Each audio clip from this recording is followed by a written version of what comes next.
فرمایا مدینہ شہر کے درخت بھی نہ کاٹے جائیں، میرے شہر مدینہ کے درختوں کے گلے پر بھی چھری نہ چلائی جائے، نہ اس میں کوئی فتنہ بپا کیا جائے، نہ فتنے کا کام ایجاد کیا جائے۔ سو ایسا کرنے والے پر اللہ کی، فرشتوں کی اور تمام انسانوں کی قیامت تک لعنت ہے۔ متفق علیہ حدیث۔ اور فرمایا جو مدینہ والوں کو تنگ کرے گا یا ظلم کرے گا، قیامت کے دن اس شخص کی زندگی بھر کا نہ کوئی فرض قبول ہوگا نہ نفل قبول ہوگا۔ فرمایا وما کان لکم ان تؤذوا رسول اللہ، فرمایا لوگو تمہارے لیے ہرگز جائز نہیں کہ رسول اللہ صلی اللہ علیہ وسلم کو تکلیف پہنچاؤ، اذیت پہنچاؤ۔ اب آگے کیا فرمایا؟ کیسے؟ ولا ان تنکحوا ازواجہ من بعدہ ابدا، خبردار حضور میرے محبوب کے وصال کے بعد کبھی بھی ان کے بعد بھی ان کی ازواج میں سے کسی سے شادی کرنا حلال نہیں ہے، اس سے ان کو اذیت ہوگی۔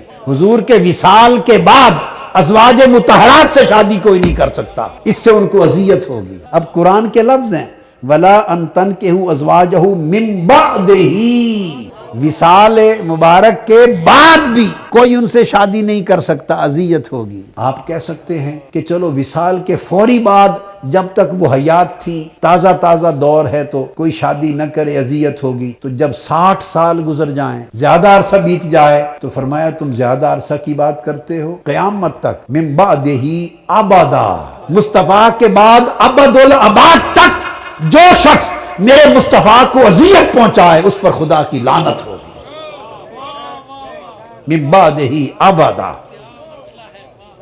ابد الاباد تک حضور اسی طرح ہیں جیسے وصال سے قبل تھے، ابد الاباد تک حضور کے احساسات اسی طرح ہیں جیسے پہلے تھے، محبتیں اسی طرح ہیں، اذیتیں اسی طرح ہیں، پیار اسی طرح ہے، حیا اسی طرح ہے، ادب اسی طرح ہے، احترام اسی طرح ہے، تعظیم و تکریم اسی طرح ہے جیسے پہلے تھا۔ من بعدہ ابدا، کبھی بھی حضور کے گلشن کا کوئی ایک پھول توڑ دے کبھی بھی تو حضور کو گوارا نہیں، اذیت ہوگی، حضور کو اذیت ہوگی۔ یہ من بعدہ ابدا کے لفظ کو کبھی نہ بھولے، دو لفظ ہیں، سادہ سے ہیں، سورہ احزاب آیت نمبر 53۔ اور کچھ یاد رہے یا نہ رہے، اتنا خیال رہے کہ حضور کی اذیت پہنچے گی من بعدہ ابدا، تو جب اذیت ابداً پہنچتی ہے تو حیات بھی ابدی ہے۔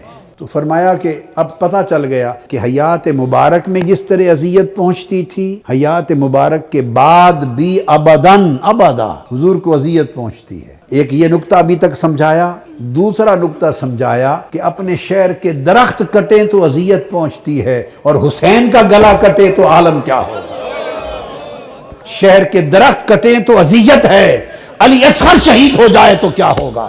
شہر کے درخت کٹیں تو فرمایا اذیت ہے، اس پر لعنت کہ میرے شہر کے درخت کاٹ دیے، اور وہ حضور کے علی اکبر کے کو شہید کر دیا جائے اور حضرت سکینہ کو رلا دیا جائے صحرائے کربلا میں، تو وہ مصطفیٰ کو اذیت نہیں ہوگی؟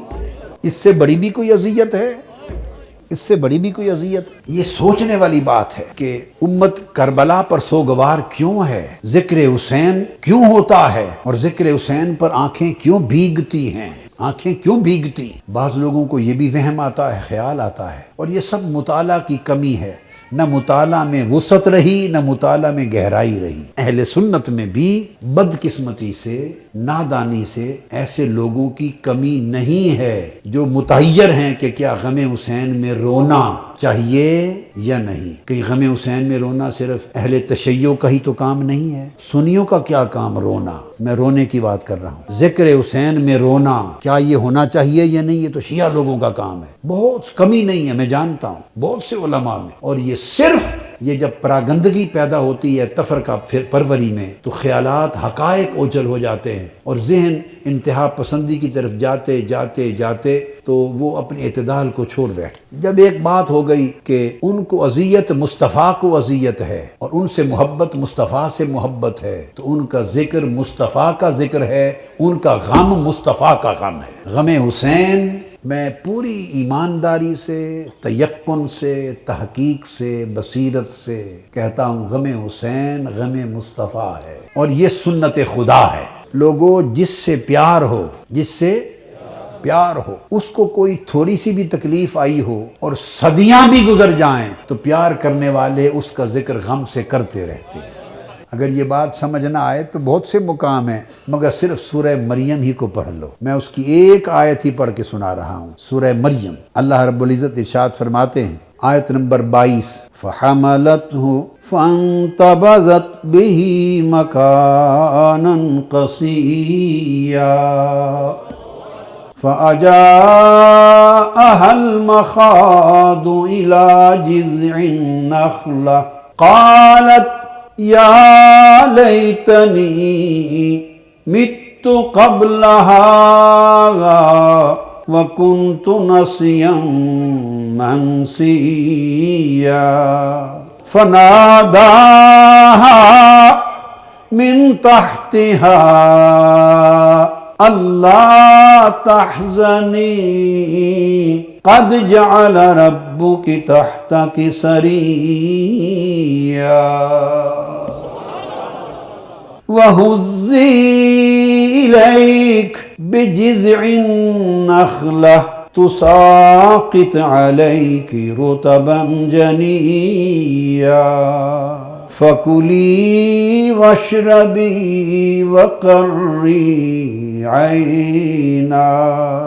فرمایا اللہ پاک نے پس مریم ذکر کر، ارشاد فرمایا وَذْكُرْ فِي الْكِتَابِ مریم، محبوب اب مریم کا ذکر کر، جب وہ اپنے گھر والوں سے الگ ہو کر خلوت میں مشرقی مکان میں چلی گئی۔ اب صدیاں پہلے ایک بات واقعہ بیتا، قرآن میں رب اس کا یوں ذکر کر رہا ہے۔ صدیوں پہلے ایک بات بیتی، قرآن میں ذکر کر رہا ہے، آگے چل کے بیان کر رہا ہوں وہ کیا۔ فرمایا پس مریم نے اسے پیٹ میں لے لیا اور آبادی سے الگ ہو کر دور ایک مقام پر جا بیٹھی۔ پھر درد ذہ جو بچے کے تولد سے پہلے، ڈیلیوری سے پہلے ماؤں کو ہوتا ہے، ایک کیفیت ہے، ایک درد ہے، ناقابل برداشت درد اور تکلیف ہوتی ہے۔ پھر درد ذہ انہیں ایک کھجور کے تنے کی طرف لے آیا۔ یہ قرآن ہے، اللہ کا کلام ہے۔ حضرت مریم کا درد ذہ اللہ پاک بیان فرما رہا ہے۔ وہ مولوی صاحبان کبھی سوچیں اور اس بات کا جواب دیں، وہ جنہیں حضور کی اہل بیت سے محبت نہیں۔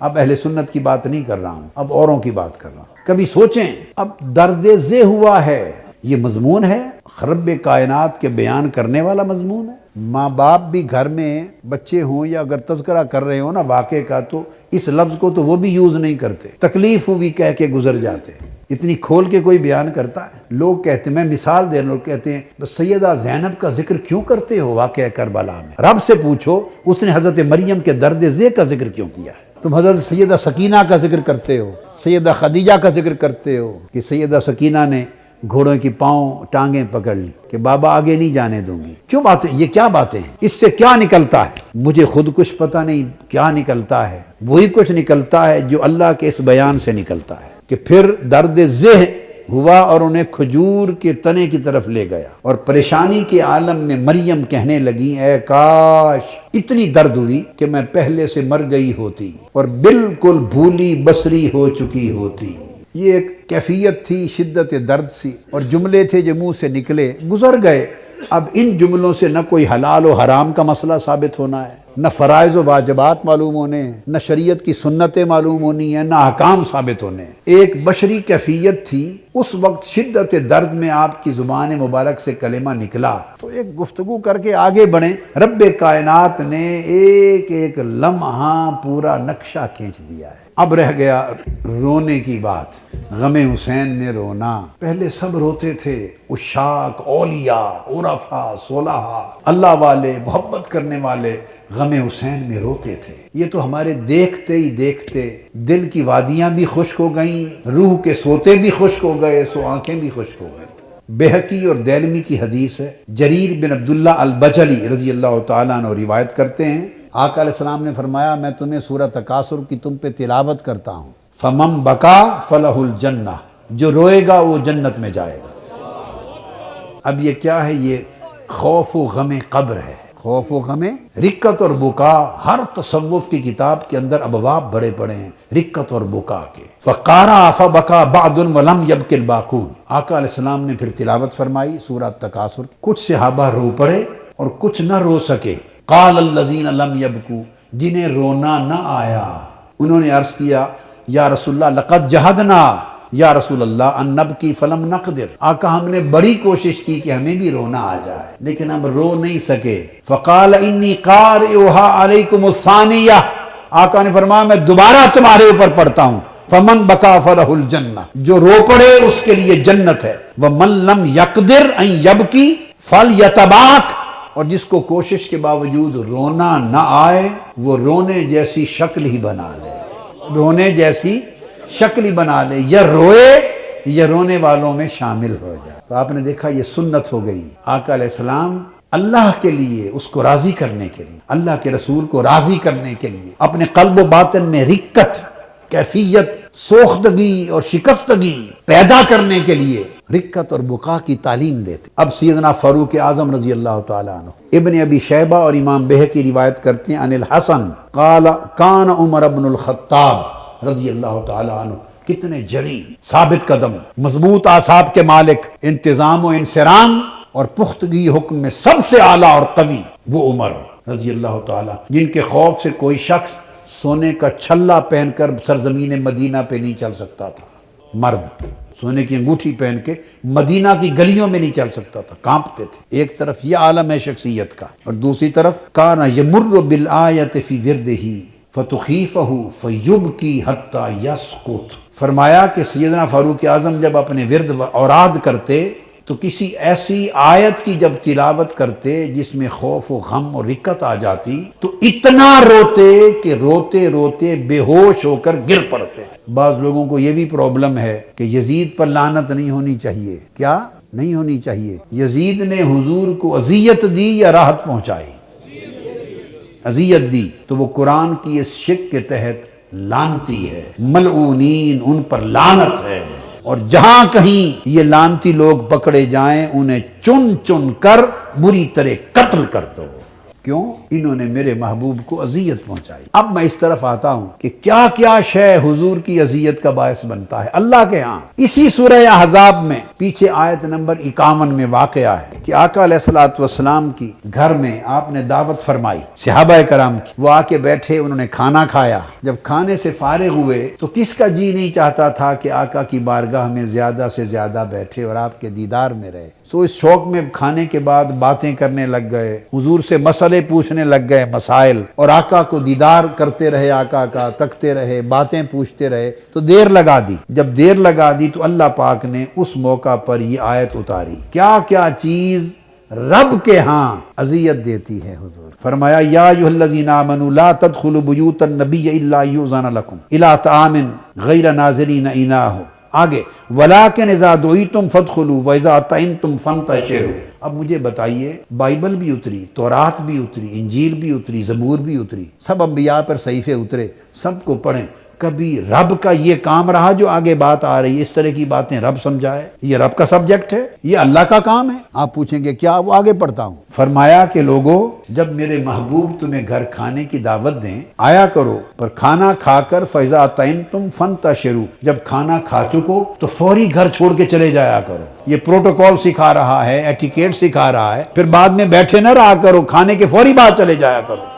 یہ کوئی سیکریٹری نہیں ہے کسی کا کہ سمجھا رہا ہو آنے والوں کو، پروٹوکول آفیسر نہیں ہے کہ سمجھا رہا ہو، یہ پی ایس نہیں ہے کوئی سمجھا رہا ہو، معاذ اللہ، استغفر اللہ، یہ مصطفیٰ کا رب ہے، مصطفیٰ کا خدا ہے، جس نے حضور کو نبی اور رسول بنایا ہے، جس کے سامنے حضور سجدہ ریز ہوتے ہیں، حضور جس کے عبد مقرب اور بندے ہیں، وہ رب جس کے سامنے راتوں کو جھکتے اور روتے ہیں، وہ رب حضور کے لیے فرما رہا ہے لوگوں جب کھانا کھا چکو میرے محبوب کا گھر چھوڑ کے فوری چلے جایا کرو۔ ولا مستانسین لحدیث، اور باتوں کے ساتھ دل لگا کر نہ بیٹھا کرو۔ 1,24,000 انبیاء آئے، معاملات تو ان کے ساتھ بھی ایسے ہوتے تھے، لیکن کسی اور نبی کے لیے ایسی کوئی بات اللہ نے اتاری ہو؟ یہ اللہ کی رسپانسبلٹی ہے، یہ اللہ کا کام ہے کہ کھانے کے بعد پھر دل لگا کے باتوں میں بیٹھے نہ رہا کرو۔ کیوں؟